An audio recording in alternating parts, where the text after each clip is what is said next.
Hey, everybody. Welcome to Uncommon Comedy Podcast. I am your host, Brian April. You can check out all of our podcasts, if I could speak properly, which I can't. All of our podcasts are available to listen to on Apple Podcasts, Google Podcasts, and on Spotify. You can watch the video versions on YouTube and on Facebook. If you have any questions, feel free to comment in the video below, or not in the video below, but in the comments below. You can also reach out to me on youtube.com/comedybrian. You can find me on facebook.com/comedybrian. And 3 days a week, I live stream on Twitch. So if you want to interact with me live, check me out there at twitch.tv/comedybrian. Enough about me. Let's get into my guest today. My guest today is an amazing comedian. She is a producer. She is one of the biggest producers in Southern California area. She has the Funniest Housewives brand that tours all over the country. She's done so many things. She's amazing. She's fabulous, and I absolutely love her. So please welcome Julie Kidd. Julie. Hello. How are you? I'm so happy to be here. I'm so impressed by you. This is wonderful. Thank you so much. I'm in my kitchen. I've got my wine here, or actually, I guess it's there. There it is. Yep. I'm doing good. Got a nice supply. You don't go anywhere without the wine. So that's what we've learned. You know me, baby. I do. And I always like to start by talking a little bit about, working with the person I'm interviewing with. And so I remember the first time we worked together, we were doing a theater show, and we just hit it off immediately. And I love watching you on stage because you have this like really upbeat, energetic, just fun, playful attitude. Your jokes are, they're very quick and they hit and the audience loves them. And you're just an amazing person to be around. And I was so happy to get a chance to meet you, work with you. And now we've done several shows together, and I absolutely love you. I think you're a blast, and you're so much fun. So thank you so much for being here. And I do feel like we were old souls when we met. And you're not going to believe this. I'm getting a request to do another show tonight. So let me just say yes. Okay. I'm just everybody wants me, baby. Absolutely. We were old souls, and we really hit it off. And of course, I love comedy. It's so funny. I still think about it. And then I got to have you on my show, Giggle Gab, on KDOC TV, and that was really fun too. So it's fun just keeping the work going. I really appreciate it. Oh, absolutely. It's so cool to have you here. So I want to find out a little bit more about you. What inspired you to start performing? I grew up pretty much kind of a bully. People talk about bullies and how horrible. You have to think about what that person went through in their life to be a bully. And so I actually didn't have any friends. And then I realized as I got older and coming into my girlhood that when I was funny, I was making friends. And I just, started being funny, and people were anyway, so that's really how it started. And I saw Ellen DeGeneres, I saw Wendy Liebman, and I saw these great female comedians, and I thought, oh my God, that's what I want to do. So when I was 31, you won't believe it, almost 30 years ago, I went into a comedy workshop, and I've taken hundreds since back in the day. And that's how I started. And I was single with 3 kids. So it wasn't like I was out, every night. I did as much as I could, but I never stopped. I kept at it, and I would write, and I write books. In fact, I wrote, can I just plug something? Sure, of course. My funny bone, even when, shit happens. Sorry for the bad word. That'll be time. And it really talks about going through that and then manifesting your dream to, reach that goal. Absolutely. That's awesome. So Wendy Liebman was she an inspiration, and Ellen? I saw her. I couldn't believe it. And we're friends now, which is so dynamic, and that's how the world works. And I put her in my show, Funniest Housewives, many times, the stepmom housewife. She's been, and she's a big favorite. All the women are amazing, and they all have their favorite fans. But she's so funny. It just really drove me and hit me. Amazing, these just classic, legends of comedy that just get up there, and they make it look so easy and effortless, and they don't. It seems like they don't care if if they laugh or not, and that like just they just seem so comfortable, and it's just wonderful to see, you know, such high quality and these, like I said, these legends perform, and you have them you have so many on your Funniest Housewives shows, which we'll talk about in a little bit, but you do produce these shows, and they're just amazing. So do you remember your first show? Yeah, it's so funny. 31 years ago or whatever, I took Steve Klasky's workshop in Huntington Beach, and then we had our graduation after 6 weeks, and I was so nervous. We had to do 3 minutes, and I thought, God, if I could just do 3 minutes, and my hands were like this, the whole shaking. And afterwards, I thought I was so good. I was like, oh my God, my career is going to take off. I'm going to be on Arsenio Hall. That was the big, you know, late night show. But you suck. But there's this thing in you that keeps thinking you're okay. And that's, I think, what drives you to keep doing it. But I sucked for 10 years. Maybe I still suck. I don't know. I still have that keep going, you've got this attitude. But I just loved it. And I met so many great people along the way. And I never stopped. Was it? It's in me. It's in my DNA. Was it packed, or was it a packed show? Do you like? Was it at a? It was packed, and my father was there. He's since passed away, but you know, family was there. It was like this big deal, and that was back in the day when, you know, it was Nazareth. There's some you know, some oldies but goodies back in the day that were starting out. And, you know, being able to perform with them, and, you know, and seeing how funny they were just naturally, which was also inspiring. But yeah, it was packed. It was at like the Cannon or some place near Newport Beach or Huntington Beach. And the video broke on my set, which at the time I was devastated, because how was I going to submit to Arsenio Hall? Like, thank God no one can get a hold of that. I would wear biker shorts and a blazer and like high top boots or something. You know, now I'm just wearing this. Right. You have like a whole different style, and you go through different, you know, phases as you're, you know, changing ages and, you know, how we dress and stuff like that. But the people always ask me now, you know, why I'm wearing the boa for the last few years. And it's in my stepsister, who was also a producer of Funniest Housewives. She passed away 4 years ago, and, you know, left me devastated, heartbroken. I did not feel funny. And so after she passed away, and we would sell, or she would sell boas at the comedy shows. And I used to sometimes wear boas and other things, but it wasn't my big thing. And this guy called me and said, you know, I'm sorry your sister passed, but I'm closing my business. I have all these boas. Do you just want them? I'll give them to you. So I said, yeah. And he said, okay, bring a moving truck. And I'm like, are you kidding me? So I didn't get a moving truck, but I made like 10 trips back and forth to Laguna Beach and picked up thousands of boas. Wow. And I just didn't feel funny on stage. And then one night I put the boa on, and I was just, hey, everybody. It just kind of, you know, it's kind of like, you know, the feather in Dumbo's mouth. You know, he didn't realize he could fly, you know, and so it was kind of my, you know, hide behind, but it just kind of became, you know, my identity. And now I love it, and I have so much fun with it. And it always reminds me of my stepsister. You know, I'm always thinking of her. And so I am obviously back on stage. It's been 4 years, but it was hard at first. Yeah, that's a wonderful story, though. It's, you know, she's with you when you're on stage, so it's like you're still doing the shows together, which is an awesome.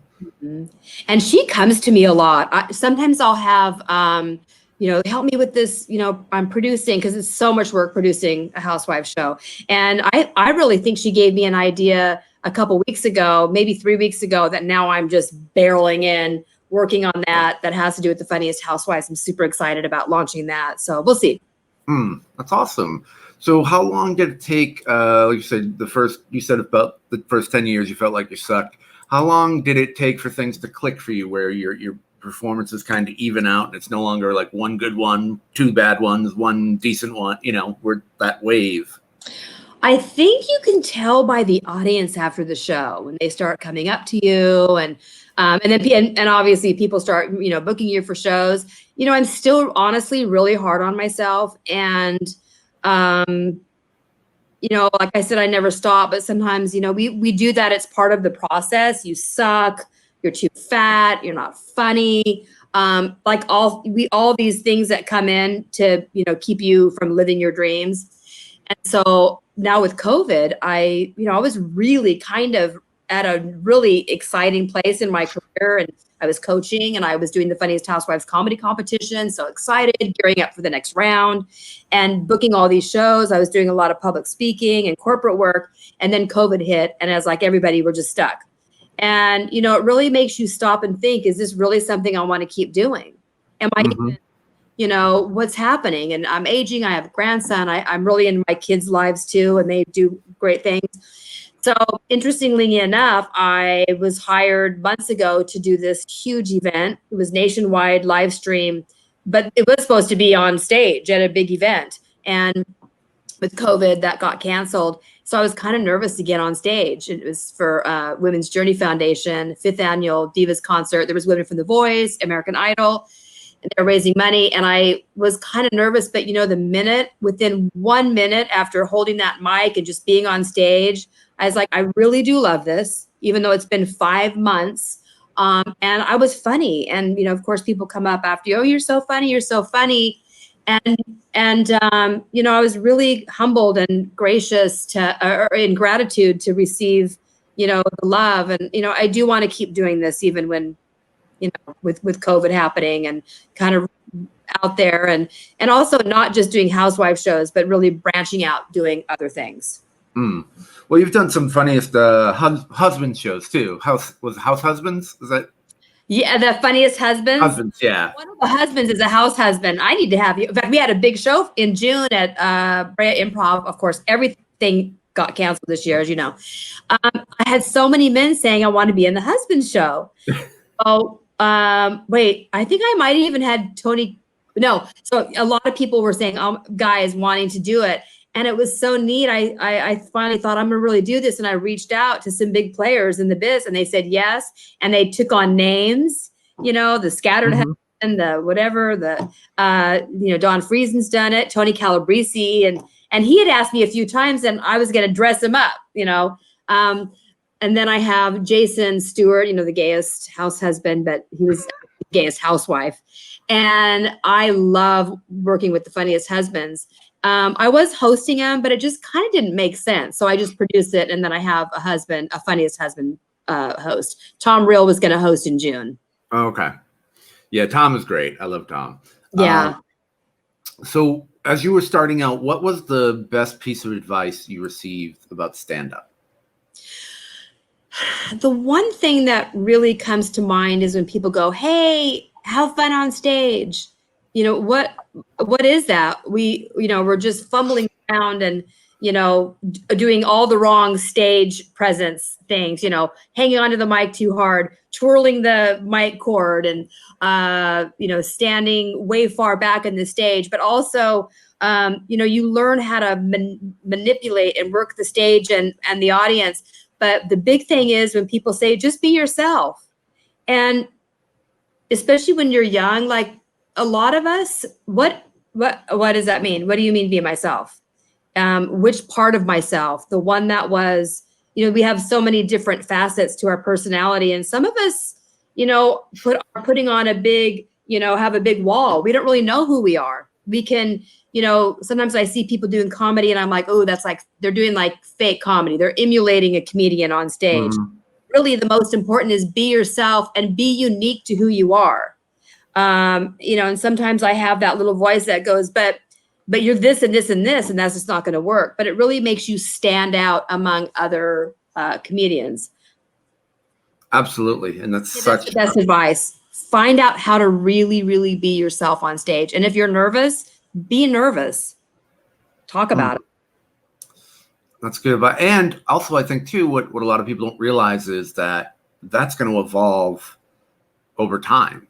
Like I've evolved, things happen in your life and you go, okay, well, I'm not this person anymore. And then, your comedy changes and it shifts. And, like after I got sick, my whole perspective on life changed and my whole thoughts, my thoughts changed. And so it's like, okay, that's all this other stuff I was doing doesn't connect with me anymore. And that's not who I am anymore on stage. And so then it you kind of, like I said, you evolve, and now you have to be this other and version of you. yeah, I was married and then single, and then I had another kid, and my act definitely evolved, but you have to be willing to make those changes. Absolutely. Absolutely. So what is your writing process like? I'm a little bit OCD, so I write and write and write, and before I do a show, I actually write out my set. I don't sometimes now we have computers, I'll type it, but sometimes I have to actually write it out, which takes a lot of time. It's a 45-minute set or a 30-minute set. And I have every set I've done saved on my computer. Wait, you handwrite every word? Every word, yeah. I write out all my jokes. Sometimes I'll go back to old stuff and I see how it evolved or changed. If someone goes, hey, can you do a 10-minute set? And I kind of know what the audience is going to be, I'll go back to, I did a show at that country club. Let me pull that up and see what I did. I save everything and I date it, but I feel like in my mind, because my biggest fear about being on stage, because I still get a little stage fright, especially if I'm playing piano, there's something that just like a block, it's real. So, but I always feel like if I've practiced and I remember, then I'm safe. That part of the development is, it's going to make me feel more comfortable on stage. And when I hire people to do shows and it's a big show and they're expecting great housewives or husbands or whatever show I'm doing, and then someone says right before they go on, oh my God, I haven't even thought about my set yet. That's when I'm like, I'll probably won't hire you again. Because I just, it is preparation. So many people go, and you probably get this a lot, all comedians do. Oh, my friend at work is so funny. I should have him call you and he should do a show. Just because we're funny doesn't mean we can get on stage and deliver it. It really is an art form that has to be developed, practiced, rehearsed. It's kind of like dance. Like, look at me. I got the move, babe. But I'm not doing Broadway anytime soon. I'm going to go and take all those dance classes. I taught dance for 25 years. My kids are in dance. So I know that very well. Practice makes perfect, and hard work beats talent when talent doesn't work your butt off and work on your set, get the writing down, work on the timing, even if it's in your front room. I do a lot of coaching and help women, and I love to help women. It actually helps me more. It helps me stay on my game. But so I'm really a stickler for writing out my jokes. I do then right before I go on stage, I'll do bullet points. Like I have a little, thing that I, write it, bullet point it, and then I'm like, okay, I got it. Yeah, I would agree with a lot of what you said there, especially when someone has put zero prep into what they're going to say before a big show or anything like that. I've had parts where and they're getting paid. Yeah, and they're getting paid. I have this happen to me. I don't know if this ever happens to you. My brain will go blank, right? Before I go on stage now. It's happened a lot more frequently. I don't know if it's just a getting older thing, but I guess as I've gotten more comfortable on stage, my brain will go, yeah, I don't know what I'm doing tonight.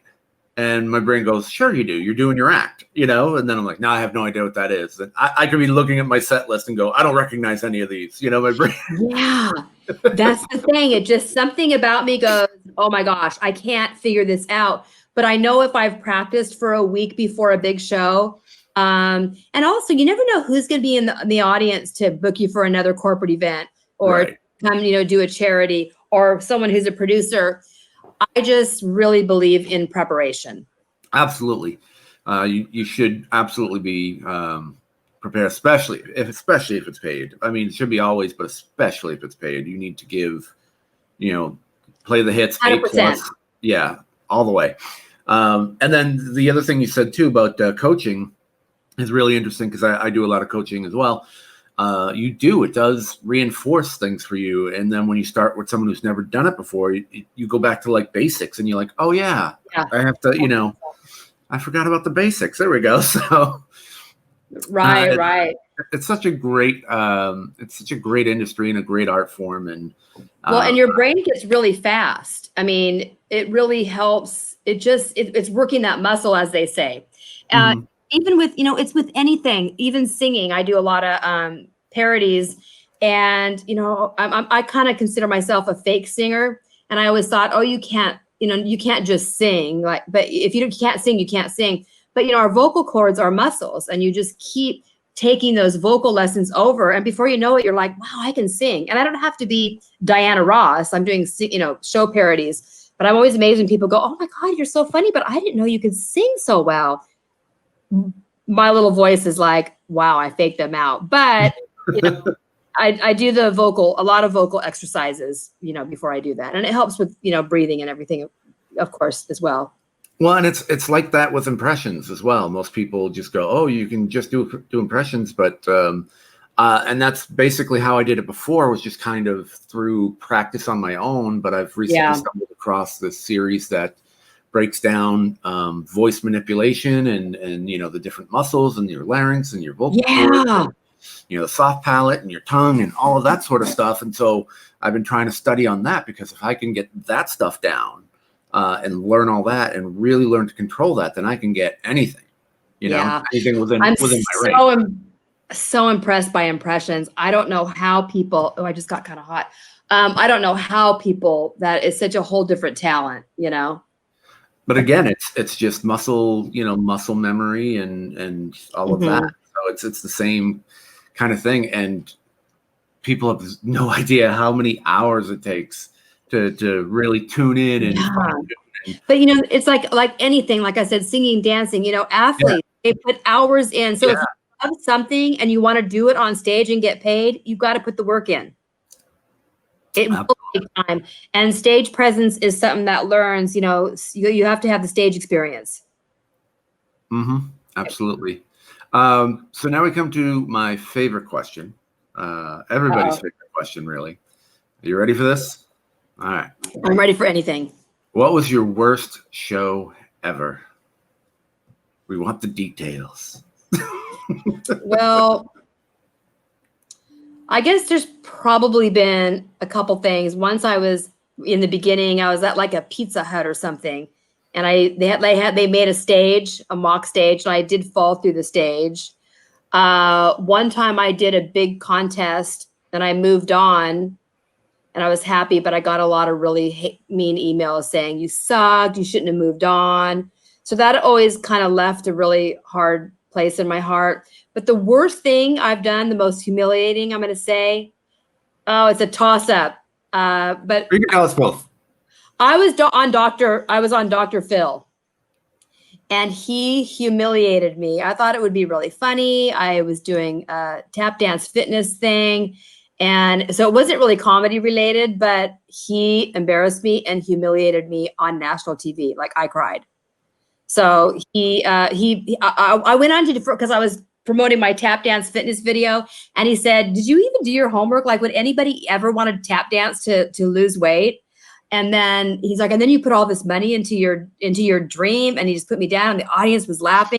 And he even compared me to a heroin addict, said I was addicted to my dream. You're like a heroin addict. So thanks to Dr. Phil, I'm not tap dancing anymore, but I always say in my act, but I am doing heroin. Heroin. I'm still tap dancing, and the heroin makes me so much better. That was probably my most embarrassing thing. And then, we do anything for our career. I was on Wipeout. That was so embarrassing. Yes, tell me about Wipeout. I love Wipeout. There's a little piece of footage of me out there, but when I did the first episode of the very first season, even though it aired like week 9. So we didn't really know what we were getting ourselves into. They didn't tell us the hills were oiled and the punching things were coming out of the beam, the gymnastics beam. So, and they wouldn't let us watch the other contestants. They had us hiding in a tent. It was really weird. So finally I decided to do it, and I climbed up a 50-foot hill to start the Wipeout, thing. And it was awful. I was cussing. I stopped and said, I can't keep going. And I thought, I've already humiliated myself and my children. I might as well finish the course. And then I hit those red balls, man. Boom! I fell to the water. I almost drowned. I had fish up my hoo-ha. It was a nightmare. And so when I went to work the next day, it looked like I was in a head-on collision. I was so bruised and battered. And my people at work were really mad at me for doing that. But then it became this big show that, it was now it's fun. It's a good, conversation, dining table conversation, and I don't regret doing it. I could never do it now. It was almost died. Wow. Yeah, because I saw that and I was like, that looks like so much fun. And then, you know, I talked to you a little bit about that and I realized that doesn't sound fun at all. And, you know, people get really hurt. I was really hurt. A couple of people had to go to the hospital when I was on my show. Wow. Or on my thing. Yeah, it was pretty bad. And then they just humiliate you and embarrass you. And, but you know what? I won't do any dumb shows anymore. I've done lots. There you go. So now now, you know, after that, you're kind of bulletproof with you know, embarrassment and with those sort of things. You know, that's the beauty of failing. Yeah. On such a big level. Yeah. You fail on a big level like that, and then you're like, well, nothing's worse than that. So, but those red balls and that drop, and the water was cold. It was in January. Yeah. But I'm alive. I'm alive to talk about it. I remember you sent the clip, and I laughed hysterically. One, because my wife and I love that show. We would watch it and laugh hysterically, and then to meet you later and then find out you were on that and had seen you before was great. So small world, but large red balls to bounce off of into water. So where's the weirdest place you performed? The weirdest place, I did a private show at a mansion. It was long ago. I don't really remember everything about it, but I remember they had a lot of dogs, and I was doing my set in the living room with these people, and a bunch of dogs came up and attacked me while I was on the microphone. And I don't know, it was just weird. It was uncomfortable. I think I was doing something where I was like moving around or tap dancing or something, and the dogs all just bombarded me. No, we just do anything in the beginning. Well, maybe I do anything now too. I don't know. Yeah, that's so funny. That is. But nothing really, really weird. And actually, I do like doing private shows at homes, and you know, sometimes private events. It's super fun, and I'm comfortable doing that. But you just never know what's going to happen. Yeah, absolutely. So when you're in a club setting, or as you were coming through clubs, or you know, some of the theaters, although you probably don't get many hecklers at a theater, but how do you deal with hecklers? You know, honestly, I don't really get very many hecklers. I've been really fortunate, but I will get people every now and then. Like I really am a single mom with 3 biracial Black children. And there's been a few times, even recently, like in the last maybe year and a half, where I'm on stage and I'll say, hi, you know, I'm just your typical average California mom, blonde hair, blue eyes, 3 Black kids. And a couple times people are like, oh my God. And one lady said, oh, how'd that happen? It's like, really, I need to break it down. So kind of uncomfortable. And sometimes I don't really like to do, you know, and I don't want to get into politics, big Republican-based shows, because we have some different beliefs, especially with Black Lives Matter. And this is awful, but, you know, I won Hilarious Housewives on The View, and I'll say, oh, you know, they'll say, oh, she won Hilarious Housewives on ABC's The View, and people will boo. And I'm like, you know, I have to get on stage and go, no, I mean, it was Fox. It was Fox News and Good Morning America. That's, you know, I get more kind of attacked about who I am rather than heckled on my jokes. Huh. So, and I love talking to the audience. You know, I love kind of bringing them in. Yeah. Like, it's something that's inappropriate, I always blame it on the audience. I kind of heckle them more so. So it's more about people they just maybe don't like me. You know, have to suck it up, and you know, it's what I do. It's what, you know, and I just stay on stage and, you know, I work through it. But, you know, after you do comedy for, you know, decades, you can work through that.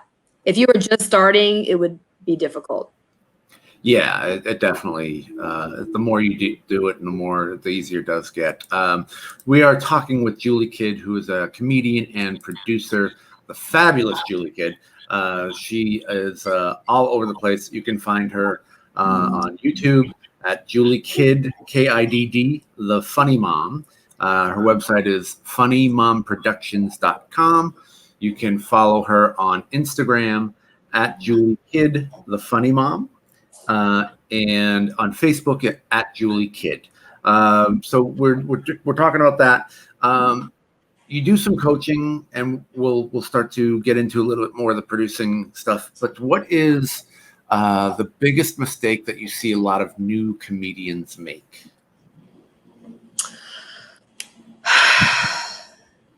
You know, it's more, I think, you know, it's really hard to produce shows. And in the beginning, you know, you're not going to get really top comedians, I guess, if you pay them. I mean, I guess I did get some good comedians. I remember Alonzo Bowden did my show and I was like, what? Why would he do my show? But hey, come on down, you know, and you're hot. So, you know, it's hard to produce a show. They don't have the lighting set. They don't have, you know, a good mic.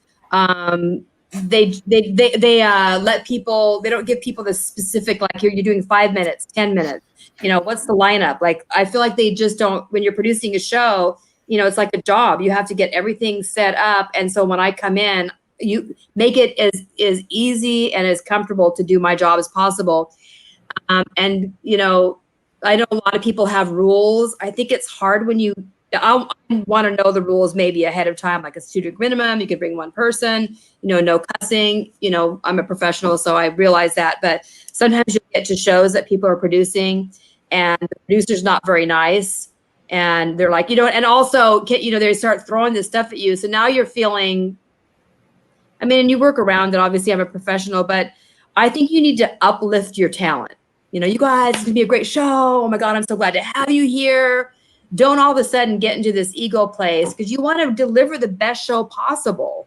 You know, build them up, make them comfortable. Can I get you some water? Do you need anything before the stage? I've got it all set up. What do you need? You know, do you need me to put your boa out there? Do you, like, I feel like because that's what I do when I host and produce, I make it as wonderful for the comedians as possible, whether it's men, women, and, you know, of course, and pay them. But I feel like you have to have it organized.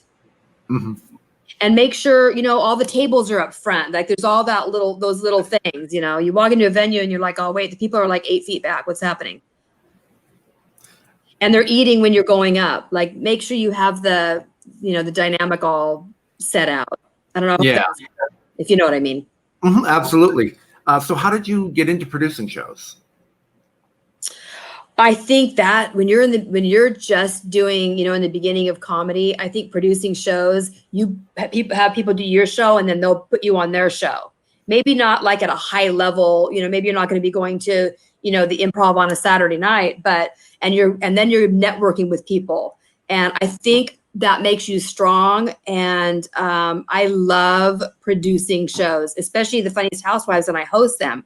And what makes you really strong as a comedian is hosting. When you have to get up and no one's laughing and make them laugh, it is so scary and challenging, but it makes you really strong. And I used to be in a group called the Laugh Pack, and we used to do a lot of shows, the 4 of us. Actually, it was 6, then 5, then 4. And then from there, we decided to do the Funniest Housewives. And we were so excited producing this big show. And we used to do it down at by Disneyland at this Anaheim hotel down there in their room. We had 9 people in the audience. And, you know, of course, now the Housewives is built out and we sell out and do big shows. But I think that it teaches you a whole other side of comedy. And I think you should produce shows, even if it's at a coffee house. I think it's really important to produce. It makes you strong. You get to network with other comedians, and then they'll put you in their show. So you book more shows. You're not just begging for stage time. So with booking shows, if someone wanted to reach out and start out small, like you said, maybe like the coffee house, what are some of the things they need to consider from the coffee house's side, as well as what they need? How do you go about approaching it so that you feel it's a fair balance for the show and the comedians and the producer? Mhm. You know, what are some of the questions that they should? What are the things they should look for? What are some of the things they should ask? When I first started doing it, and so one place I did was Java Joe's in Yorba Linda, which was a really great coffee house. And I mean, I had like a PowerPoint presentation. I'm going to do the show, and here's what I'm going to bring the comedians, and this is the night we'll do it. Like I had this whole like business plan for them, which I do have a very corporate side to me, you know, and so now I'm able, you know, I just call them and go, hey, I'm going to produce a show there. Is that okay? Okay, thank you. Bye. We'll see you then. You know, I went in kind of business plan, like, hey, I'm a comedian. I want to do a show. I can bring people in. They'll buy coffee. And, you know, then they also served alcohol.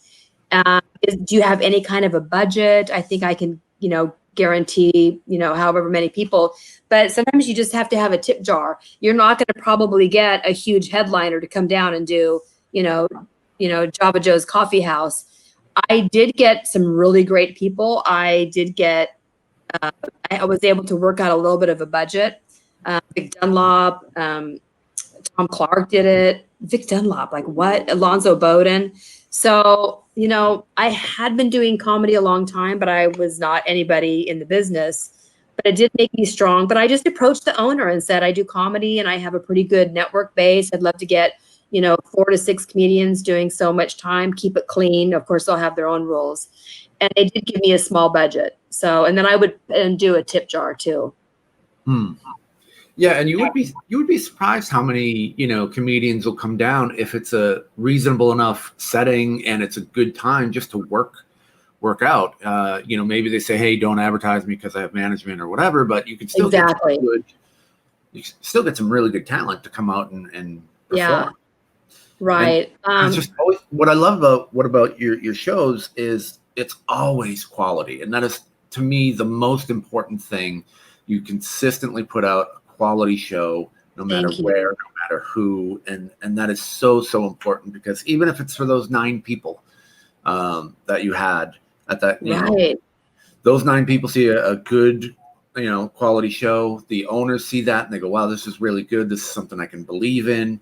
And then you keep putting out quality show after quality show, the audience will build and will build. And now, like you said, you go everywhere and you sell out everywhere. And you build yourself, you know, that's a whole other part of comedy. You get better at producing what the audience wants. And usually, you know, when you were saying about the heckling, I feel like when I do go do a show, especially a housewife show, people kind of know what they're getting with me, you know, Funniest Housewives.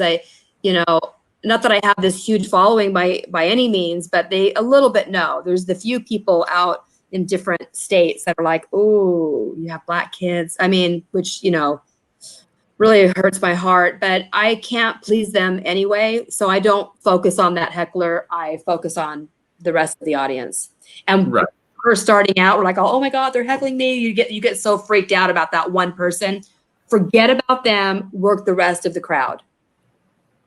Yeah, that's something I don't want to say everybody, but most of the comedians I talk to, and I know I do it myself, if you're in a room full of 500 people and one person isn't laughing, you focus on the one person that's not laughing as opposed to the other 499 or whatever they are.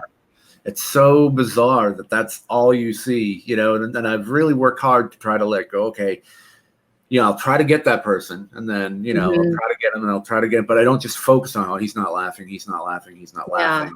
I just go, okay, everybody else is having a good time, and after a while, you have to go, well, maybe it's, you know, I'm not their type of comic, or and maybe maybe something happened to them, like they're, you know, it's funny, why are they even there? But I don't even really make that much eye contact. I just use them, and you know, of course, that comes with the territory. But it's good to have that in the beginning, because you've got to go through everything. You have to go through all those issues and learn how to overcome them. Absolutely. So now you produce these amazing shows, like I said, in all these big clubs, these big theaters. How do you go about taking your production from a smaller, you know, coffee house type of environment to smaller and to bigger and bigger venues? How did you approach those? You just have balls and ask. I remember the first time. I remember doing the Coach House, you know, years and years ago, and just thinking, oh my God, okay, so let's send them a letter. What if they say yes? Let's just send them a letter and see if they'll book us. And it was so scary. And then we got the yes. And this was even before the Housewives. And we were like, oh, it was unbelievable. And we did pack it. I was with a whole nother group. And it's so funny how things do change. You just have to have maybe you're not super confident. You just have to ask. But I would say, make sure you've had stage time and produced some shows and you're able to, first of all, actually, they don't even care if you're funny. If you can get butts in the seats, that's all they care about, actually. So, it's funny now because, at the end, the Coach House was calling me to do shows. And I thought, wow, things really do change. And you just have to know in your heart, if you really love doing what you're doing, you have to go ask. You have to knock on the door because it does open a lot. And, in fact, I have recently, by choice, I don't even know if I want to say this. Well, now nothing's open, but I've kind of pulled back from the Coach House just because I felt like I was just getting stuck there. And, it was just, I wanted to branch out more. So, I started doing theaters. I was talking to really great management right before COVID, getting the Housewives in theaters. And of course, all of us have broken hearts. We all have these dreams and things were going so well for everybody. 2020 was the year, man. And, well, I'll get back to it. So meanwhile, I'm doing other funny videos and writing. I'm working on a new Funniest Housewives book and just keeping the brand and the name out there. Absolutely. So, one of the things that I also love about you is you're such an advocate for female comedians.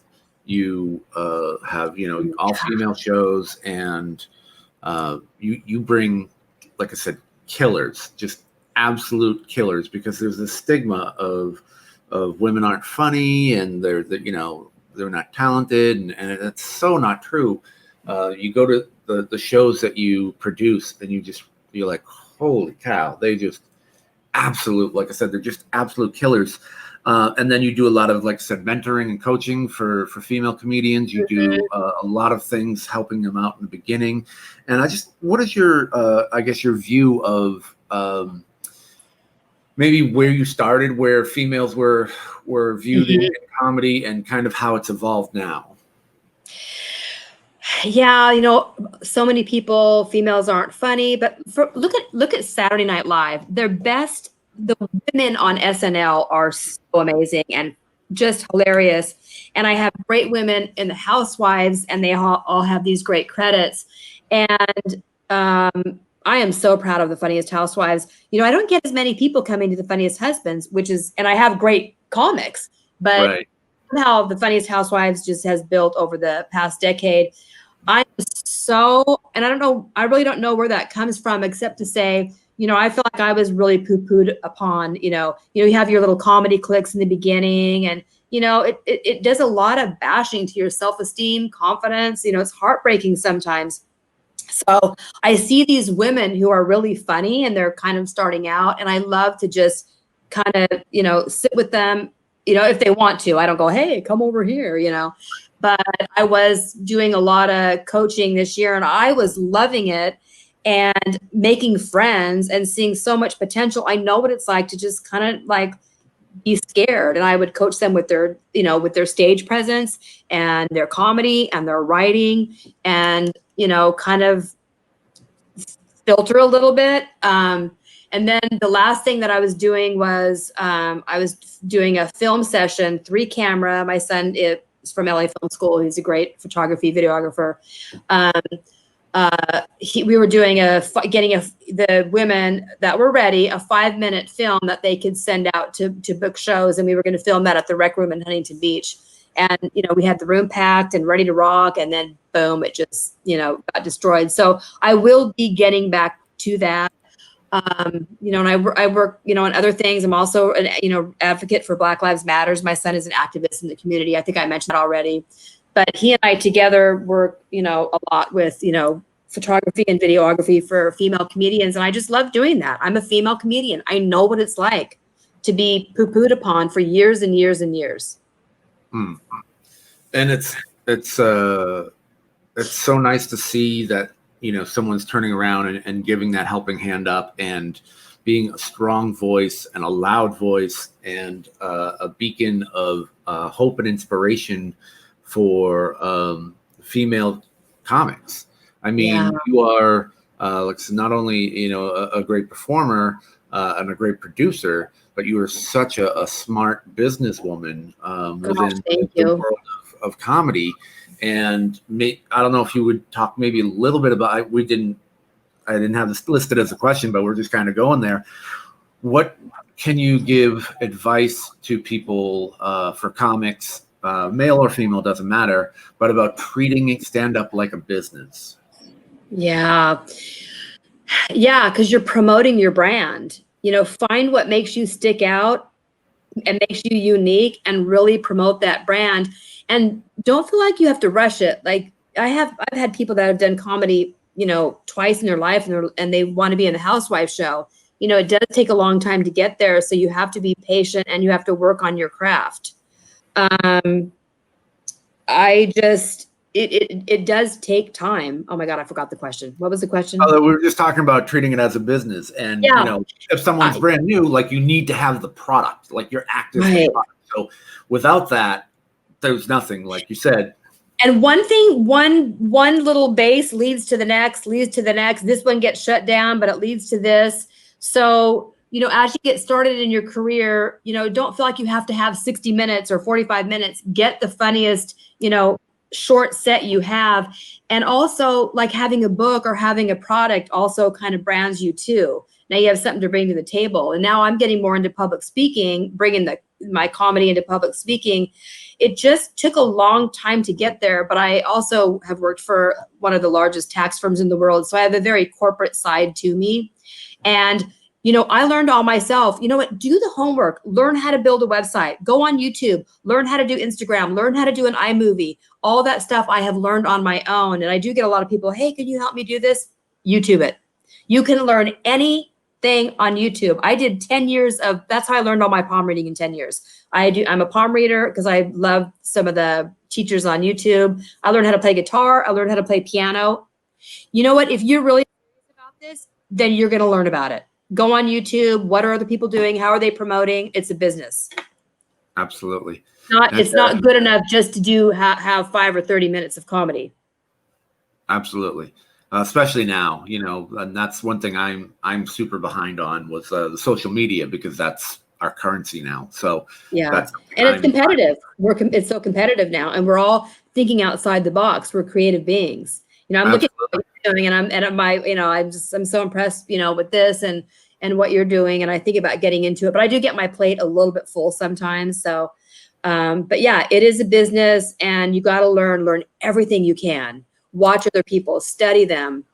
You'll get there. You will get there if that's what you want to do. Absolutely. We are talking once again with Julie Kidd. She's a comedian. She's a producer. She's amazing. And you can check her out, her website at funnymomproductions.com. You can follow Julie on Instagram at Julie Kidd, Kidd. So it's at Julie Kidd, the funny mom. And Facebook is at Julie Kidd. And her YouTube is Julie Kidd, the funny mom.